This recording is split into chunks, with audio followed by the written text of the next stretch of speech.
Six types of people you cannot help. Relationships are complicated. I don't just mean romantic relationships either. Family, friends, even coworkers come with their own complicated relationship dynamics, with their own set of demands, emotional, mental, sometimes physical ones. Some relationships feed our hearts and are enjoyable to be a part of. Others, not so much. Whether we like it or not, there are some people in our lives that we just can't help because advice falls on deaf ears or they refuse our help outright. We're human.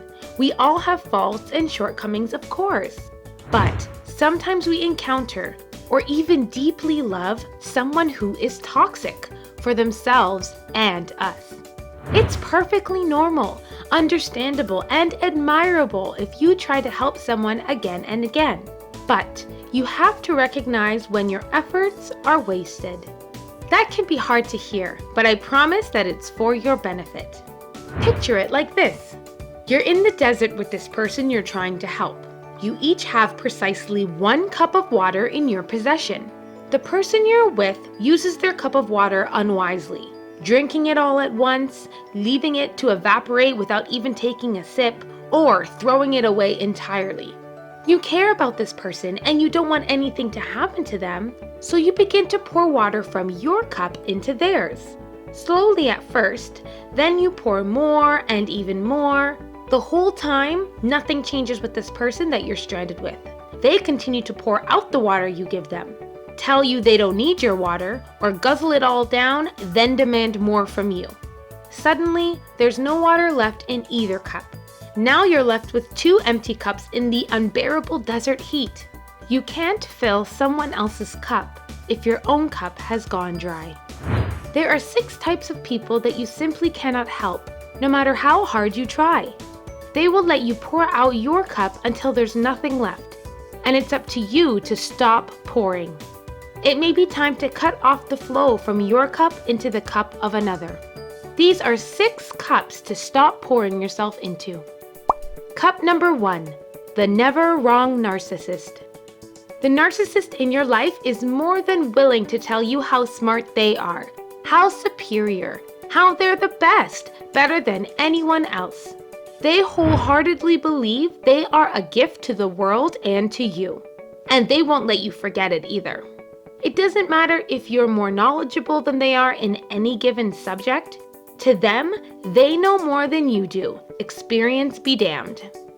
The worst trait in our narcissistic friend is how they twist your thoughts and your words. Even if you know more than they do on a topic or subject, they are a master of twisting your words to make you feel stupid or uninformed. So much so that you start to question yourself even when you're 100% correct and they're the ones who are wrong. This type of person is toxic. They don't have your best interest in mind, far from it. And they take a heavy toll on your mental health. And they do it fast. They are quick to tear you or anyone else down, even in your moment to shine. A birthday, a promotion celebration, or milestone. The narcissist will do anything they can to make themselves feel smart, sophisticated, respected, and well-liked.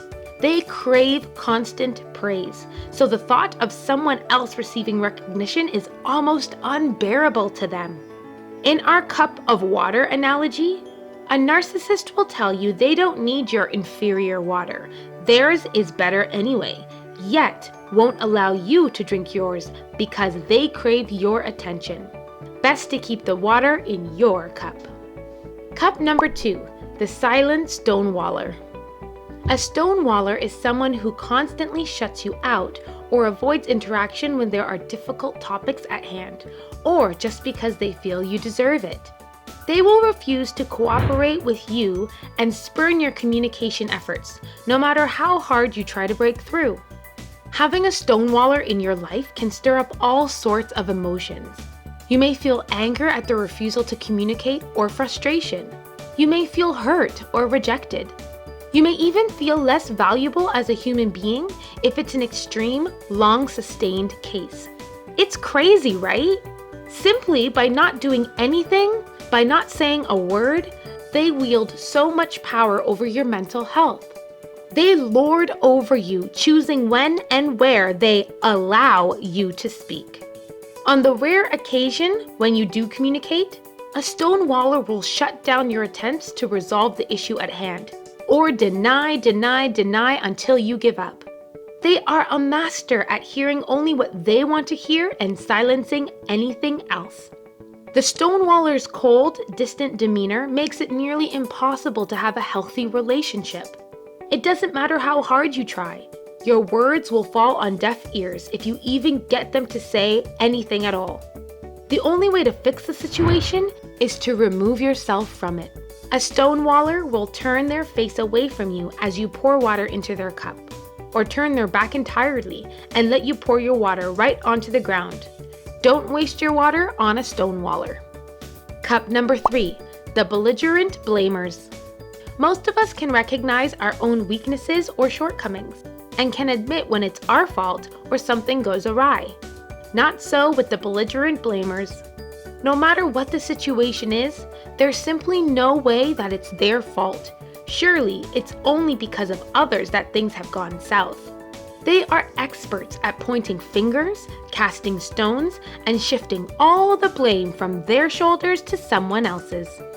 Blamers will quickly become defensive when faced with a failure or shortcoming, and will claim that the actions of others or some extenuating circumstances are the cause of that failure. They become agitated when you try to reason with them, and help them see that they're their own worst enemy, and will lash out when you challenge their way of thinking. Their bubble of comfortable hubris is much more valuable than facing reality. If you're in the desert with a blamer, they will spend more time telling you why it's your fault the two of you are stuck in the first place, or your fault that the water is too warm to drink, or your fault that the water has run out. Find a different sand dune to be stranded on rather than stay with a blamer. Cup number 4, Cruel Critic. There's an important distinction to be made between someone who gives you constructive criticism and a genuine cruel critic. Maybe there's someone in your life who gives you constructive feedback on your actions, like, "Hey, I've noticed you've had a few extra drinks each night. Are you stressed out? Has this happened before?" This person is trying to help you address negative behaviors in your life. On the other hand, if there is someone in your life who notices the same thing but says, "Why are you like this? Are you just going to throw your life down the toilet with that habit? Why can't you ever just power through? You're so weak." They're attacking and belittling you and focusing on you as a person, not the action or behavior. This person is a critic. A true critic is detrimental to your mental health and quite toxic to have in your life. They don't hesitate to insult your lifestyle, your values, your appearance, or even your choice of friends, all to make themselves feel better and more superior. They want to control you and to do what they have to do to make you feel small and insignificant. The critic's low self-esteem wears away at your own self-esteem and self-worth until there is very little left. Kind of like the water in your cup, right? If you were in the desert with the critic in your life, they would have an insult ready for everything. "You're handling this situation all wrong. You're too weak to get us out of this mess. How dare you harbor your water for your own self? You're pouring that water all wrong. End the madness. Cut the critic out of your inner circle." Cup number 5, Perplexing Passive Aggressor. A passive-aggressive partner is similar to the stonewaller in the sense that there is a severe lack of communication. However, the passive aggressor takes it to the next level. You know there's a passive aggressor in your life when you find yourself always wondering what they're really thinking or how they really feel. You feel like you're walking on eggshells at the risk of triggering a snide comment, denial, or underhanded remark. Let's see if this sounds familiar. The person you're with is angry or upset, presumably because of something you did. You're not sure what was said or done to make them feel bad, so you ask them with genuine concern. Instead of talking with you or telling you the problem directly, They shrug you off with a snippy, "I'm fine, it's fine, just let it go already." Yet they roll their eyes as soon as you try to change the subject. Your thoughts are racing, trying to figure it out, trying to figure them out. But it seems they're speaking in code. It's exhausting.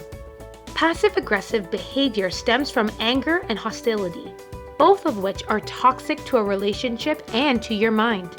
The passive aggressor will use this hostility to manipulate you, to keep you tripping after them, begging to know what's wrong and how you can fix it. They will withdraw from you, becoming distant and cold, then sneak in a few sarcastic comments to keep your attention. Toxic. A passive aggressor will deny the water from your cup, then act put out when you keep it for yourself.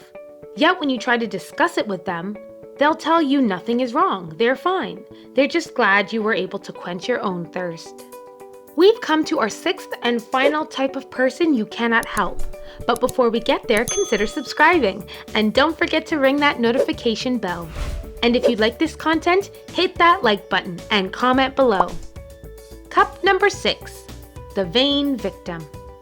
Vain victims are different from actual victims of wrongdoing. A vain victim is someone who causes trouble, stirs the pot, then plays the victim when it comes back to bite them. They max out their credit cards, then blame the bank when they can't get a loan for their new car. They start rumors among their friends, then wail about how they're all alone when everyone is tired of their drama. They paint themselves as the victim when they're the predator. Vain victims will spend more time moaning about how terrible their lives are, rather than taking care of themselves or you in the desert. They will throw out their cup of water into the sand, then cry unconsolably when you refuse to share your own. Keep your water in your cup. A vain victim will just throw it out and wail for more. Thanks for watching Cerebral Life, the channel where you learn more and improve your life. See you next time.